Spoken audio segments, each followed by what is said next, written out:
new book examines 50 of the most influential leaders in the pro-life movement. Legacy of Life is from the Florida Family Policy Council. Numerous authors contributed pieces, one of the lives of 50 builders, strategists, and innovators in the pro-life movement. Among those honored are Ronald Reagan, Mother Teresa, and Nellie Gray. Contributors include Ben Shapiro and Ryan Anderson. And we go now to one of the book's contributors, Jason Jones, also the founder of the Vulnerable People Project. Jason, so great to see you as always. So many pro-life headlines to get to. But first, let's talk about the book and how you became involved. Yeah, Tracy, well, it's great to see you. And I knew about the book because I was asked to write the contribution for Kristan Hawkins, the founder and president of Students for Life. And that was a great enough privilege for me. But I did not know that I was one of the 50 named in the book until the day the book came out.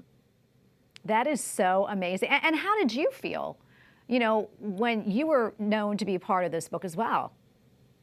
Well, the pro-life movement is the largest, most diverse and passionate movement in the history of our republic. So there are tens of thousands of people who deserved to be in that book. But to be in that book was, of course, with Ronald Reagan and Mother Teresa and St. John Paul the Great and all of those great heroes. Is a great honor, but really it's those anonymous Mother Angelica and EWTN was foundational in the work of the pro-life movement to reach across our country. There's so many people that should have been in that book, but really the backbone of the movement are those hardworking men and women that serve their pregnancy centers and fight for life in their local communities. Yeah, I want to go back to Kristan. You wrote about her, and I find it fascinating that I did not know this, that she wanted to work for NASA previously. Yeah, and she should have. If she worked for NASA, we'd have already landed on Mars. I can promise you that. She is the hardest working, most passionate, intelligent person I have ever met. And the work of Students for Life of America, not only is Students for Life of America the largest youth pro-life organization in the country, they're probably the most dynamic organization of any issue working on college campuses across the country. So I have no doubt that if not for the tragedy of abortion, Kristan Hawkins would have worked at NASA, and we'd have probably already colonized Mars by now, to tell you the truth. Yeah, an incredible woman she is, and everyone in this book, including yourself, really just such wonderful leaders in the pro-life movement. We're so happy that you're all part of it. Also, I want to talk about this, switching gears. I know you do a lot of work with the military and former service members. So that being said, I want to get your take on Senator Tommy Tuberville putting that hold on military confirmations over a Department of Defense policy using taxpayer funds to allow service members to travel to get an abortion.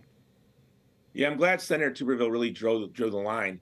We now see sort of establishment hacks all of a sudden concerned about our national security. But the truth is, pinkwashing, the LGBT ideology, trans issues now penetrating our military has resulted in a collapse of recruitment.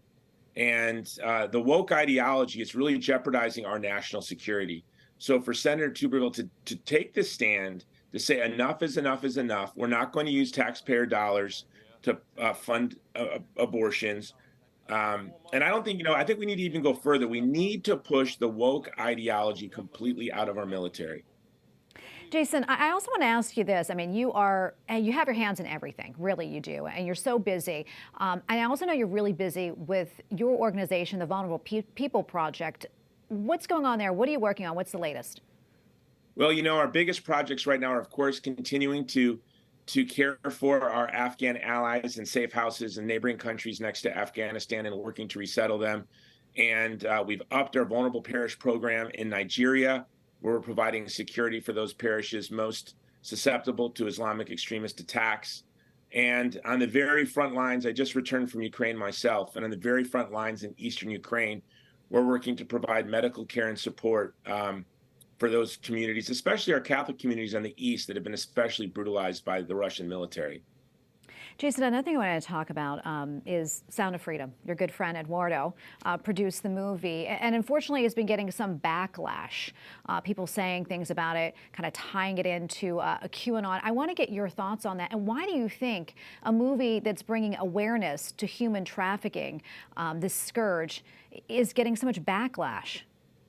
We've seen this before. Our film Bella. I had the privilege of producing Bella with Eduardo and Alejandro Monterrey, the team that brought us Sound of Freedom.